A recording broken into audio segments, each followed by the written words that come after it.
മലപ്പുറം താനൂരിൽ കുട്ടികൾ നാടുവിട്ട സംഭവത്തിൽ കുട്ടികൾക്കൊപ്പം യാത്ര ചെയ്ത യുവാവിന്റെ അറസ്റ്റ് രേഖപ്പെടുത്തി. എടവണ്ണ സ്വദേശി ആലുങ്ങൽ അക്ബർ റഹീമിനെയാണ് താനൂർ പോലീസ് അറസ്റ്റ് ചെയ്തത്. വിവരങ്ങളുമായി KT സ്വാലിഹ് കൂടി ചേരുന്നുണ്ട്. സ്വാലിഹ്, ഈ കുട്ടികളോടൊപ്പം താൻ യാത്ര ചെയ്തു, പക്ഷേ മുംബൈയിലെത്തി, അതിനുശേഷം കുട്ടികൾ എവിടെ പോയി എന്നുള്ള കാര്യം തനിക്ക് അറിയില്ല എന്നൊക്കെ അക്ബർ റഹീം പറഞ്ഞിരുന്നു. ഇപ്പോൾ അദ്ദേഹത്തിന് അറസ്റ്റ് കൂടി രേഖപ്പെടുത്തിയിട്ടുണ്ട്. ചുമത്തിയിട്ടുള്ള കുറ്റങ്ങൾ ഏതൊക്കെ? മറ്റ് ചോദ്യം ചെയ്യൽ നടപടികളിലേക്ക് കടന്നിട്ടുണ്ടോ?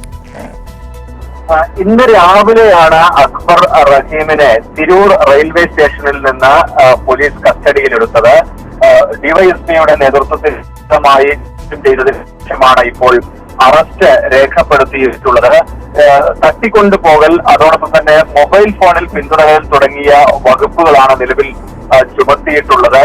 കുട്ടികൾക്ക് ഈ യാത്രയ്ക്കുള്ള സഹായം കൊടുത്തത്, അതിന് പണം കണ്ടെത്താൻ, അതോടൊപ്പം തന്നെ ഈ ട്രെയിൻ മാർഗം യാത്ര ചെയ്യുന്നതുമായി ബന്ധപ്പെട്ട കാര്യങ്ങൾ പറഞ്ഞു കൊടുത്തതെല്ലാം അക്ബർ ആണെന്ന് പോലീസ് സ്ഥിരീകരിച്ചിട്ടുണ്ട്. ഇതിന്റെ അടിസ്ഥാനത്തിലാണ് പോലീസ് ഇപ്പോൾ അറസ്റ്റ് രേഖപ്പെടുത്തിയിരിക്കുന്നത്. അതേസമയം ഇയാൾ അവിടെ എത്തിയതിനു ശേഷം കുട്ടികളെ ഒഴിവാക്കുകയും അവരോട് നാട്ടിലേക്ക് മടങ്ങണമെന്ന് ആവശ്യപ്പെടുകയും ഒക്കെ ചെയ്തിട്ടുണ്ട്.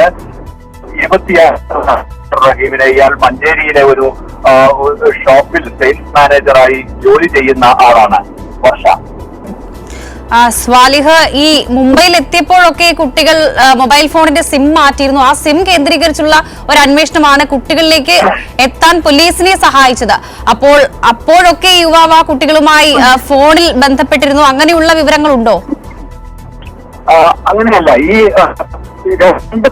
യും ഫോണിലേക്ക് ഇവർ ഉപയോഗിച്ചിരുന്ന പഴയ ഫോണിലേക്ക് ഒരു ഫോണ് കോൾ വരുന്നത് ഈ അക്ബർ റഹീമിന്റെ ഫോണിൽ നിന്നാണ്.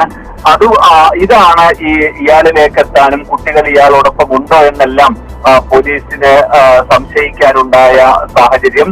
പിന്നീട് ബ്യൂട്ടി പാർലറിലെ ദൃശ്യങ്ങൾ കൂടി വന്നതോടെയാണ് ഈ കുട്ടി കൂടി അവിടെയുണ്ട്, മഹാരാഷ്ട്രയിലുണ്ട്, മുംബൈയിലുണ്ട് എന്ന് പോലീസ് സ്ഥിരീകരിക്കുന്നത്. തുടർന്ന് നടത്തിയ അന്വേഷണത്തിലാണ് ഇവരെ കണ്ടെത്താൻ സാധിച്ചത്. ശരി, മലപ്പുറം താനൂരിൽ കുട്ടികൾ നാടുവിട്ട സംഭവത്തിൽ കുട്ടികളൊപ്പം യാത്ര ചെയ്ത യുവാവിന്റെ അറസ്റ്റ് ഇപ്പോൾ രേഖപ്പെടുത്തിയിട്ടുണ്ട്.